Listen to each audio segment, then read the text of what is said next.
A mí me toca romper el hielo de esta jornada de hoy con las novedades del IRPF del ejercicio 2020 y las novedades para el ejercicio 2021 que están actualmente aprobadas, sin perjuicio de que ya les adelanto que existen multitud de normas en tramitación parlamentaria que van a suponer un importante cambio en el sistema tributario y financiero español a lo largo del ejercicio 2020, pero que no las vamos a tratar en esta sesión, puesto que se alargaría mucho en el tiempo, incluso requeriría de más sesiones en otros días, ¿no? Yo sé que el tema de, como ha dicho Juan Luis, el tema de tratar las novedades fiscales, además vía streaming, es una cuestión bastante árida y yo voy a intentar por todos los medios que la jornada de hoy sea lo más amena posible dentro de lo que cabe y sin perjuicio de que si hay algo que no se entienda o necesite mayor aclaración, después en el coloquio responderemos todas las dudas y aclararemos todo aquello que consideran oportuno. Antes de desgranar las novedades del IRPF para 2020 y para 2021, he querido ponerles la gotita de sudor en la frente con el calendario que ya ha aprobado la agencia tributaria, ya ha publicado en su página web respecto de la campaña del IRPF 2020. El pistoletazo de salida se da el 7 de abril, es decir, a partir del 7 de abril los contribuyentes podrán acudir a la página web de la agencia tributaria, descargar su borrador y podrán comenzar a presentar sus declaraciones del IRPF 2020. Como todos los años, la campaña finalizará el 30 de junio. Este será el último día en que se podrá presentar en el plazo voluntario las declaraciones del IRPF de 2020, sin perjuicio de que la fecha límite para presentar las declaraciones con cuota a ingresar mediante domiciliación finalizará el 25 de junio. Una de las cosas que nos llama mucho la atención de este calendario de la campaña del IRPF 2020 es la reducción en el periodo de asistencia a los contribuyentes vía presencial en las oficinas de la agencia tributaria. Suele ser habitual que en los meses de mayo y junio las oficinas de la agencia tributaria estén repletas de contribuyentes que van con sus papelitos a que los técnicos y funcionarios les confeccionen de forma personal en las oficinas las declaraciones del IRPF. Pues bien, yo no sé si haciendo un guiño a los asesores fiscales o un guiño a la situación epidemiológica, normalmente este plazo solía iniciarse en mayo, el de poder acudir a las oficinas de forma presencial para que los funcionarios colaboraran, prestaran su colaboración a los administrados en la confección de estas declaraciones, pues este año este plazo ha quedado reducido a menos de un mes. Esto es de extrañar máxime cuando este año va a haber muchísimos más contribuyentes obligados a presentar la declaración de la renta del IRPF, porque ha habido mucho contribuyente en 2020 que ha entrado en ERTE y por lo tanto va a tener dos pagadores, con lo cual los límites de la obligación de declarar son inferiores, con lo cual es un punto que sí que quiero hacer mención, que a pesar de que va a haber muchos más contribuyentes que estén obligados a presentar declaraciones, los plazos que ha habilitado la agencia tributaria para la asistencia presencial y la confección presencial en sus oficinas es mucho menor. Pues bien, entrando ya en lo que son las novedades, he querido sistematizar la ponencia en relación con el IRPF, he querido sistematizar las novedades en atención a las normas que han ido aprobando cada una de estas novedades. He enumerado 5 normas, no obstante 3 son las más importantes y sobre las que más haré incidencia. La primera de ellas es la ley autonómica por la que se aprobó los presupuestos generales de la Comunidad Autónoma de Canarias para 2020. Si yo hiciera la pregunta y vosotros sobre la marcha pudierais contestarme, seguramente si yo pregunto ¿cuál fue la novedad principal que introdujo la Ley de Presupuestos Generales de Canarias para 2020? La mayoría me respondería que fue la supresión de la bonificación del impuesto sobre sucesiones y donaciones de forma absoluta y que se ha escalado, o el incremento del IJIC del 6,5% al 7%. Pues bien, ¿qué pasa? Que como comentaba Juan Luis, esta ley de presupuestos generales de Canarias para 2020 también ha introducido modificaciones en ámbito del IRPF, pero los contribuyentes no se van a dar cuenta de estas modificaciones, sino a partir de el inicio de la campaña, que serán cuando se den cuenta las modificaciones que introdujo aquella norma pre-pandemia. Las otras dos normas que han tenido trascendencia importante en ámbito del IRPF con efectos 2020 y 2021 son de carácter estatal y se aprobaron en el pasado diciembre. La primera de ellas es el Real Decreto Ley 35/2020 de 22 de diciembre, que se publicó el 24 de diciembre y entró en vigor el día de Navidad, de medidas urgentes de apoyo al sector turístico, la hostelería, el comercio y en materia tributaria. Esta ha sido una norma que lo que ha buscado ha sido desahogar la carga impositiva o introducir determinados incentivos fiscales para determinados contribuyentes especialmente afectados por la pandemia o la crisis económica causada por la pandemia. Y ya por último, así como el Real Decreto Ley 35/2020 es una norma de alivio tributario, la Ley de Presupuestos Generales del Estado para 2021 es todo lo contrario. Lo que ha buscado ha sido incrementar la presión fiscal en el IRPF, sobre todo a rentas altas, pero no tanto principalmente a rentas altas, pero también ha modificado el régimen fiscal de la aportación a planes de pensiones, con lo cual eso afecta a muchísimos contribuyentes. Pues bien, vamos a entrar ya en materia, a ir desgranando cada una de las novedades. Como indicaba, comenzamos con las novedades introducidas por la Ley Autonómica de Presupuestos Generales de Canarias para 2020. Esta norma, a efectos del IRPF, introdujo dos novedades, o las modificaciones se basaron en dos aspectos. El primero, el incremento en la escala de gravamen general autonómico. Recordemos que la escala de gravamen general del IRPF viene compuesta por la suma de la tarifa estatal, que es de ámbito normativo estatal, más la tarifa autonómica, cuya competencia normativa la tiene cada una de las comunidades autónomas. La suma de ambas tarifas constituye la escala de gravamen general por la que tributa cada uno de los contribuyentes en atención a su residencia, en qué comunidad autónoma resida. Pues bien, la Ley de Presupuestos Generales de Canarias para 2020 introdujo dos escalas nuevas de gravamen, de tal forma que aquí os he puesto la tabla comparativa con respecto a 2019, la tabla consolidada sumando la tarifa estatal y la tarifa autonómica, de tal forma que en 2019 el tipo marginal de gravamen a partir de 90.000 euros estaba en un 46,50, pues ahora para 2020 se han creado dos tramos nuevos. De 90.000 a 120.000 euros el tipo marginal se situará en un 47,5% y a partir de una base liquidable general de 120.000 euros en adelante tributarán un tipo marginal del 48,50%.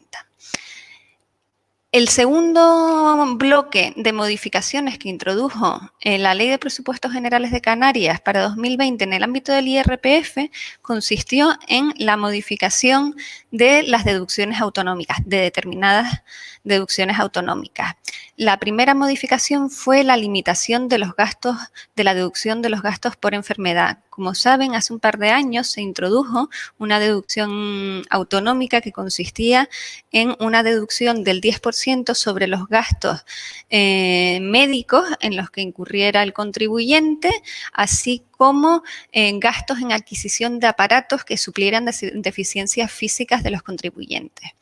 A diferencia del resto de deducciones autonómicas, esta deducción la podía aplicar cualquier contribuyente con independencia de su capacidad económica. Pues bien, la Ley de Presupuestos Generales de Canarias para 2020 lo que ha hecho ha sido limitar la aplicación de esta deducción solo a aquellos contribuyentes cuya renta no supere los 39.000 euros en tributación individual o los 52.000 euros en tributación conjunta. La segunda de las modificaciones en ámbito de deducciones autonómicas canarias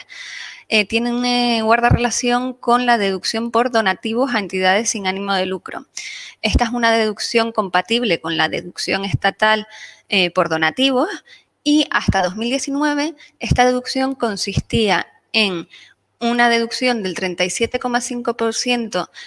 a los primeros 150 euros de donativo y el resto, el exceso, gozaba de un porcentaje de deducción del 15% y se establecía que la base máxima de deducción, es decir, el importe máximo del donativo que tendría derecho a deducción sería el 10% de la parte autonómica de la base liquidable. Pues bien, la Ley de Presupuestos Generales de Canarias para 2020 lo que ha hecho ha sido reducir el porcentaje de deducción respecto de esos primeros 150 euros de donativo y, sin embargo, amplía la base de la deducción, es decir, el importe del donativo que me da derecho a generar deducción, siendo este el 10% de la base liquidable total del contribuyente, incluyendo tanto parte estatal como parte autonómica. Asimismo, se declara la incompatibilidad con donativos con finalidad ecológica, ¿no? Pasando a la tercera de las modificaciones en ámbito de deducciones autonómicas, si las anteriores modificaciones venían a reducir en cierta medida la aplicación de la deducción,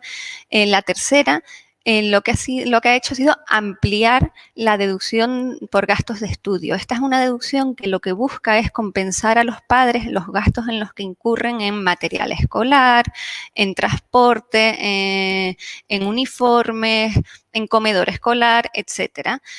por sus descendientes que estén cursando estudios en educación infantil, primaria, secundaria, bachillerato y formación profesional de grado medio. Hasta 2019, esos contribuyentes, esos ascendientes, tenían derecho a una deducción general de 100 euros para el conjunto de sus hijos que estuviesen estudiando. Pues bien, a partir de 2020, esta deducción pasa a ser de 100 euros para el primer descendiente y de 50 euros adicionales por cada uno de los restantes descendientes. La siguiente modificación en relación con la deducción, con las deducciones autonómicas que ha introducido la Ley de Presupuestos Generales de Canarias para 2020, guarda relación con la deducción por inversión en vivienda habitual autonómica. Como saben, existe una deducción por inversión en vivienda habitual de ámbito estatal y también en ámbito autonómico tenemos la misma deducción regulada por la normativa canaria y es aplicable por aquellos contribuyentes con base imponible inferior a 30.000 euros. ¿Qué pasa? Que la normativa canaria al respecto hace una remisión respecto de los requisitos sobre los que se entiende cuando se está realizando una inversión en vivienda habitual a la deducción de ámbito estatal. Pues bien, como saben, la deducción de ámbito estatal por inversión en vivienda habitual, en virtud de una disposición transitoria de la ley del IRPF, quedó limitada a adquisiciones e inversiones realizadas hasta el 31 de diciembre de 2012, de tal forma que las adquisiciones de vivienda habitual con carácter posterior no daban derecho a generar deducción estatal por inversión en vivienda habitual. Esto hizo que la Oficina de Gestión de la Delegación de Canarias comenzara a interpretar que la deducción autonómica en inversión en vivienda habitual también tenía que cumplir el mismo requisito temporal, es decir, aquellos contribuyentes que aplicaran una deducción por inversión en vivienda habitual en adquisiciones de viviendas con posterioridad al 1 de enero de 2013 no tenían derecho a aplicar dicha deducción autonómica, puesto que la normativa se remitía a la normativa estatal y en virtud de la disposición transitoria había quedado limitada a las adquisiciones con carácter previo al 1 de enero de 2013. Pues bien, la Ley de Presupuestos Generales de Canarias para 2020 lo que hace es aclarar que sí que cabe aplicar la deducción autonómica para las adquisiciones con posterioridad al 1 de enero de 2013. Y la última modificación introducida en el IRPF por la Ley de Presupuestos Generales de Canarias para 2020 consistió en la eliminación de la deducción por arrendamiento a precios con sostenibilidad social. En la siguiente diapositiva recojo dos pequeñas modificaciones introducidas en la ley del IRPF de poca relevancia. Simplemente la primera es la prórroga de los límites cuantitativos excluyentes del régimen de estimación objetiva, del régimen de módulos. Son los mismos límites que existían en 2019, se pasan exactamente igual a 2020 y la Ley de Presupuestos Generales de 2021 también los ha prorrogado para el ejercicio 2021. Después hablaré un poquito más en detalle respecto de las modificaciones del régimen de estimación objetiva. Y por otro lado, la Ley 8/2020 también ha introducido una pequeña modificación, desde mi punto de vista algo residual, respecto al artículo 14 que regula el régimen de imputación temporal en el ámbito del IRPF, para aquellos contribuyentes que sean jóvenes agricultores que se instalen por primera vez y reciban ayudas públicas en el Marco Nacional de Desarrollo Rural de España. Para ayudar a estos jóvenes agricultores, si reciben alguna ayuda pública, no se imputará la totalidad de la ayuda en el ejercicio en que reciban la ayuda, sino que se imputará de forma lineal y por cuartas partes en el periodo impositivo en que obtengan la ayuda y en los 3 siguientes. Pues bien, pasando ya a la norma relativa al Real Decreto Ley 35/2020, por el que se ha intentado aliviar la situación tributaria de determinados contribuyentes especialmente afectados por la pandemia. Esta norma introduce varias modificaciones. El primer bloque de modificaciones se refiere a los contribuyentes que tributen en el régimen de estimación objetiva, en el régimen de módulos. Como bien saben, el régimen de estimación objetiva es un régimen simplificado que le busca quitar carga administrativa a los contribuyentes, a los empresarios que estén acogidos a este régimen. Y se basa en la determinación de su rendimiento neto en virtud de unos índices y unos módulos que prevé anualmente la orden por la que se aprueba el régimen o por la que se desarrolla el régimen de estimación objetiva. Por ejemplo, los índices pueden ser el número de empleados, el número de mesas, la potencia instalada, etcétera, etcétera, en atención a la actividad que desarrolle cada uno de estos contribuyentes. Y sobre todo es un régimen opcional. El contribuyente puede optar a su aplicación o, por el contrario, puede tributar en el régimen de estimación directa, computando los ingresos menos sus gastos, lo cual conlleva mayores formalidades. Pues bien, ¿cuáles son las novedades que ha introducido este Real Decreto Ley 35/2020 en relación con el régimen de estimación objetiva? En primer lugar, ha incrementado la reducción general que tienen derecho todos los contribuyentes que estén en estimación objetiva, que se incrementa del 5 al 20 o al 35% esta reducción en función del tipo de actividad al que estén adscritos. No todos los contribuyentes en estimación objetiva verán incrementado esta reducción general del 5%, pero gran parte de ellos sí, y están previstos en dicho Real Decreto Ley 35/2020. Además, este incremento de la reducción general está prevista para el ejercicio 2020, pero la normativa permite que también sea aplicable este porcentaje de reducción incrementado en el primer pago fraccionado que se presente desde 2021. Otra de las medidas que se han introducido respecto al régimen de estimación objetiva para 2020 ha sido el cómputo del rendimiento anual del rendimiento de actividades económicas para 2020, teniendo en cuenta que la mayor parte de los contribuyentes que están en el régimen de estimación objetiva han tenido que cerrar durante determinados periodos del 2020 con motivo de la pandemia.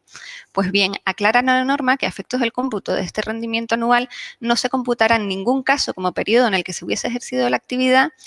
los días en que estuvo declarado el estado de alarma en el primer semestre de 2020, que si no recuerdo mal fueron 52 días, y tampoco computarán en el segundo semestre aquellos días en los que su actividad hubiese estado suspendida como consecuencia de medidas adoptadas por la autoridad competente con motivo de la situación epidemiológica, de tal forma que, oye, yo tributo en virtud de unos índices y unos módulos, pero como he tenido que cerrar, pues se me permitirá prorratear esos índices a efectos del cálculo de mi rendimiento anual. Por otro lado, como les indicaba, el régimen de estimación objetiva o el régimen de módulos es un régimen optativo y se ha permitido que los contribuyentes pudieran renunciar fuera del plazo normalmente establecido para su renuncia expresa. Normalmente, si uno quiere renunciar para un determinado ejercicio del régimen de módulos, lo debe hacer en el mes de diciembre del ejercicio anterior al que pretendan que tenga efectos. Pues bien, este Real Decreto Ley 35/2020 ha ampliado el plazo de renuncia hasta el 31 de enero de 2021. Y a mayor abundamiento, la norma ha modificado el tiempo durante el cual un contribuyente que ha renunciado a la aplicación del régimen de estimación objetiva no puede volver a optar por él. La regla general es que si yo renuncio al régimen de estimación objetiva, durante el plazo de 3 años no podré volver a optar al mismo. Pues bien, esta norma lo que me permite es que si yo renuncié para el ejercicio de 2020 o para el ejercicio de 2021 a la aplicación del régimen de estimación objetiva, la norma no me va a exigir que haya transcurrido el plazo mínimo de 3 años previsto con carácter general para poder volver a optar en 2021 o en 2022 a su aplicación. Pues bien, dejando ya de lado las modificaciones en el ámbito del régimen de estimación objetiva, pasamos a hablar ahora de las modificaciones que ha habido respecto a adelantar la deducibilidad fiscal de los impagos que han sufrido los contribuyentes del IRPF. Me explico. La norma lo que pretende, el legislador ha sido consciente que durante el 2020 ha habido muchos impagos y lo que ha buscado es aliviar fiscalmente a esos contribuyentes que han visto impagadas determinadas rentas. ¿Qué contribuyentes son? Pues por un lado los arrendadores que tributen por rendimiento de capital inmobiliario, se van a ver beneficiados, puesto que, como regla general, aquel arrendador cuyo inquilino no le paga, no significa que no tenga que imputar ese ingreso en su IRPF. El hecho de que su inquilino no le pague no le habilita a no tributar por ese ingreso. Lo que la norma prevé es que, si concurren determinados requisitos, pueda darse como gasto deducible el saldo de dudoso cobro. ¿Y qué requisitos son estos? Pues bien, que el inquilino haya sido declarado en concurso de acreedores o que desde que se haya realizado la primera gestión de cobro de esa renta no pagada hasta la fecha de devengo del impuesto, que como regla general en IRPF es el 31 de diciembre, hayan transcurrido como mínimo 6 meses. Pues esta norma lo que hace para el ejercicio 2020 y para el ejercicio 2021 es que este plazo mínimo de 6 meses desde la primera gestión de cobro hasta el 31 de diciembre se acorte de los 6 meses a 3 meses. ¿Esto qué nos habilitará? Pues que las rentas impagadas de julio, agosto y septiembre, siempre y cuando haya hecho alguna gestión de cobro, puedan considerarse como saldos de dudoso cobro y ser gasto deducible del rendimiento de capital inmobiliario de ese arrendador. Lo mismo ocurre con los contribuyentes de actividades económicas que tengan en la condición de empresarios de reducida dimensión por haber facturado en el ejercicio anterior menos de 10 millones de euros. En el ámbito de la estimación directa de actividades económicas, cuya determinación de la base imponible se remite al impuesto sobre sociedades, se prevé la deducibilidad de los créditos del deterioro de los créditos comerciales por insolvencia de deudores, entre otros supuestos, cuando entre el vencimiento del crédito y la fecha de devengo del impuesto, en ámbito de IRPF el 31 de diciembre, haya transcurrido al menos 6 meses, pues de la misma forma se reduce este plazo de 3 meses a 6 meses. Esto será tanto para el ejercicio 2020 como para el ejercicio 2021. La siguiente de las modificaciones introducidas por este Real Decreto Ley 35/2020 guarda relación con las rentas en especie y los tickets restaurantes. Como saben, el artículo 42 y el artículo 43 de la Ley del IRPF regula las rentas en especie y determina qué rentas en especie están exentas, haciendo especial mención a los servicios de comedor prestados a los empleados y las fórmulas indirectas de prestación de dicho servicio. Pues bien, las fórmulas indirectas de prestación de este servicio son las comúnmente denominadas como tickets restaurantes. Hasta ahora, esta exención de los tickets restaurantes, que como saben es de 11 euros diarios, exige que el consumo se realice en el propio local del establecimiento de hostelería en el que se consuma. Pues bien, adaptándose a la nueva situación generada en virtud del confinamiento, del teletrabajo, etcétera, lo que se ha modificado es aclarar o incluir que también estarán exentas estas fórmulas indirectas de prestación de servicio comedor de los tickets restaurantes cuando el servicio de comida se preste no solo en el propio local de establecimiento de hostelería, sino también fuera de este, previa recogida por parte del empleado o mediante entrega en el centro de trabajo del empleado o en el lugar elegido por este para desarrollar su trabajo mediante teletrabajo. Esta norma entra con efectos en el ejercicio 2020 y vigencia indefinida. La última modificación introducida por este Real Decreto Ley 35/2020 es un gasto deducible que han denominado, a efectos del rendimiento de capital inmobiliario, que han denominado incentivo para fomentar la rebaja de la renta arrendaticia. Cuando uno lee este incentivo, el artículo literalmente no le queda nada claro cuál va a ser su ámbito de aplicación y cómo se va a aplicar este incentivo fiscal. Después de haber acudido a foros en Internet de asesores fiscales y a charlas impartidas por inspectores de Hacienda, parece que se han ido despejando las dudas al respecto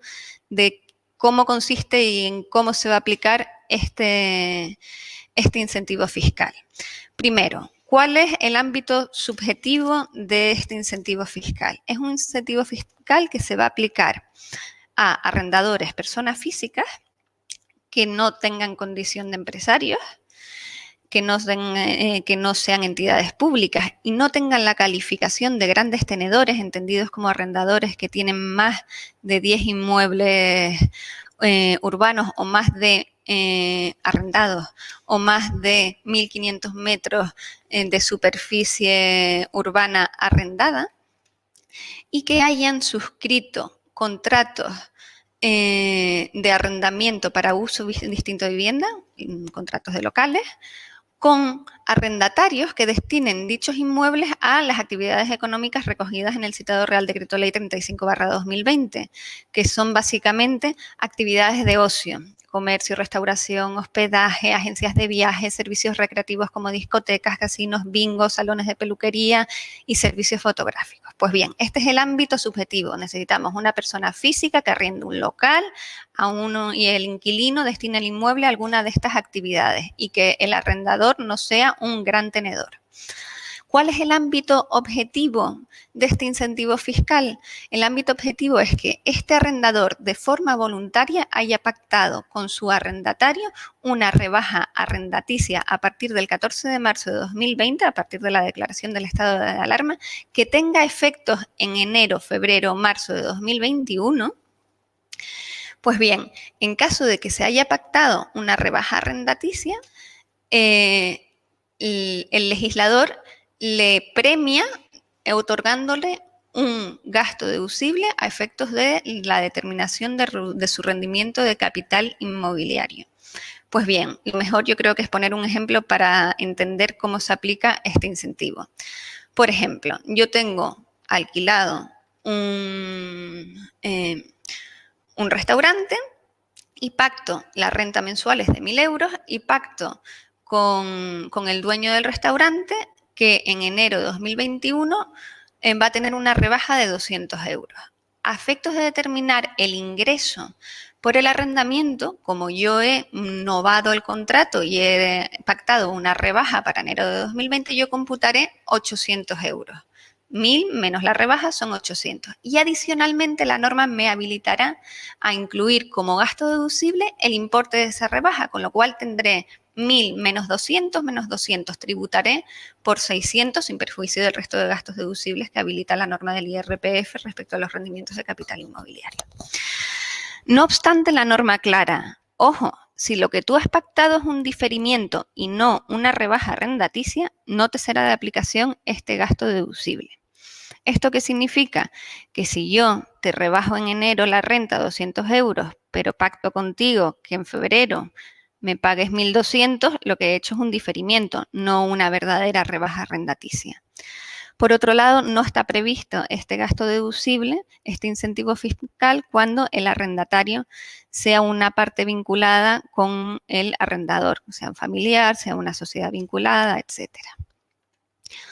Pues bien, ya pasamos a la última norma que ha introducido novedades fiscales en el IRPF para 2021. Como os comentaba, la Ley de Presupuestos Generales del Estado lo que ha hecho ha sido incrementar la presión fiscal a los contribuyentes españoles, sobre todo a los de rentas altas. En primer lugar, ha creado un nuevo tramo de tributación en la tarifa estatal de la base general. A partir de 300.000 euros de base liquidable general se incrementan en 2 puntos porcentuales el tipo marginal. Os he incluido aquí la tabla comparativa de la tarifa consolidada en Canarias de 2019, 2020 y 2021. Hemos pasado de 2019 un tipo marginal del 46,50% a un tipo marginal 2021 del 50,50%. Somos la cuarta comunidad autónoma con mayor tipo marginal en el IRPF, después de Valencia, La Rioja y Navarra. De forma en línea con la modificación de la escala de gravamen de la base general, también se ha modificado la escala de retenciones. La escala de retenciones de rendimiento de trabajo es de competencia absolutamente estatal, pues también se ha creado un nuevo tramo a partir de 300.000 euros, en el cual el tipo marginal será del 47%. Esto respecto a las escalas de gravámenes en el ámbito de la base general del impuesto del IRPF. Respecto a la base del ahorro, también se ha incrementado la escala del ahorro y se ha creado un nuevo tramo de tributación, siendo este del 26% a partir de una base liquidable del ahorro de 200.000 euros. Yo cuando empecé a dedicarme a esto, la escala del ahorro no era una escala, era un tipo de gravamen proporcional del 18%, después pasó al 19%, después pasamos a una escala del 19-21%, después pasamos a una escala del 19-21-23% y ahora estamos en una escala del 19-21-23 y 26%. De forma equivalente a las subidas en el régimen general de los tipos de gravámenes, también se ha modificado en concordancia las escalas que le son aplicables al régimen especial de impatriados. El régimen especial de impatriados es ese que se introdujo en virtud de la ley Beckham. Son aquellos trabajadores que se desplazan a España y que pueden optar por la tributación conforme al impuesto sobre la renta de no residentes, pero que las escalas de gravamen vienen recogidas en la normativa del IRPF en dicho régimen especial. Pues bien, se han modificado también sus tipos marginales en la base general al 47% y en la base del ahorro al 26%. Y ya la última modificación que ha introducido esta Ley de Presupuestos Generales del Estado guarda relación con los planes de pensiones. Esto yo creo que los bancos se han dedicado en los meses de noviembre y diciembre del 2020 a anunciárnoslo por activa y por pasiva. Como saben, el régimen de los planes de pensiones, el régimen fiscal de los planes de pensiones se ha basado en un régimen de diferimiento. Yo gano el dinero hoy,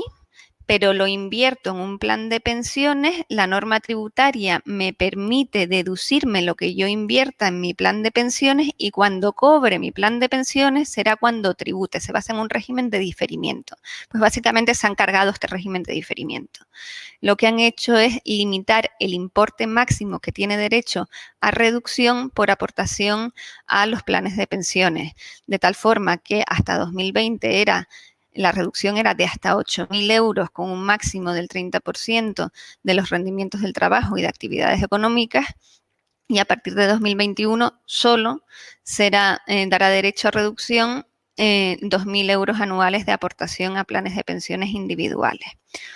No obstante, la norma o el legislador lo que creemos que está pretendiendo es cambiar el sistema de previsión social, de tal forma que ha previsto que se permita incrementar este límite máximo de reducción por aportación a sistemas de previsión social cuando estemos ante contribuciones empresariales, es decir, cuando estemos ante planes de pensiones de empleo, de tal forma que la reducción quedará fijada en 10.000 euros anuales cuando el empleador, el empresario individual, sea